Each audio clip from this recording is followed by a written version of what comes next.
The year was 1912. A new era of sea travel was dawning. The largest ship ever built, the RMS Titanic, prepared for her maiden voyage. She was a floating palace, a marvel of engineering. Thousands gathered to witness her departure from Southampton, England. Excitement filled the air. Passengers and crew alike felt the thrill of the unknown as the Titanic embarked on her journey to New York City. Little did they know, fate had a different course charted for them. The first few days passed in a blur of luxury and grandeur.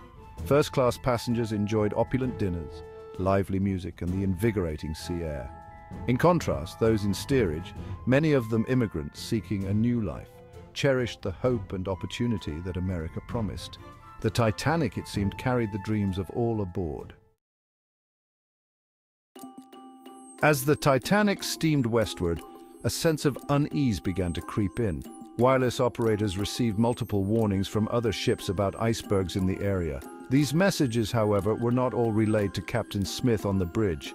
Some were delayed, others lost in the overwhelming volume of communications. Despite the warnings, the Titanic maintained her speed. The vastness of the ocean seemed to offer a false sense of security. The crew, confident in the ship's advanced design, believed they had ample time to react to any obstacle. This overconfidence, coupled with a series of unfortunate events, would prove to be a fatal miscalculation. The night of April 14th arrived, cloaking the Atlantic in an eerie stillness. The sea lay calm, the stars bright in the sky. At 11:40 p.m., fate struck.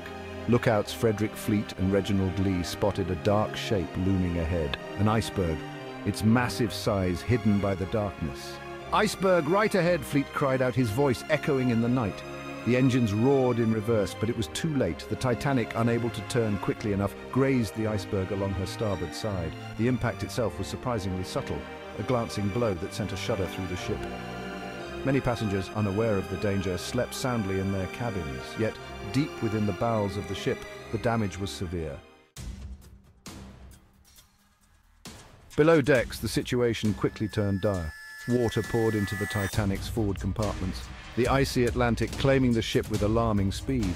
The Titanic's designers had incorporated watertight compartments, believing they could contain flooding and keep the ship afloat. However, the compartments extended only to a certain height. The impact had opened several compartments in a row, exceeding the ship's ability to cope with the flooding. As the realization of the situation dawned, a sense of urgency gripped the crew. Captain Smith, his face etched with concern, ordered the lifeboats prepared. Distress rockets soared into the night sky, desperate pleas for help sent across the desolate ocean. Hope, however, seemed a distant flicker in the face of impending doom. Panic and confusion gripped the decks of the sinking Titanic. The unsinkable ship was going down, and there were not enough lifeboats for everyone. Women and children were given priority, leading to heart-wrenching scenes of families being torn apart. Some men bravely stepped back, accepting their fate. Others clung to loved ones, refusing to be separated in their final moments.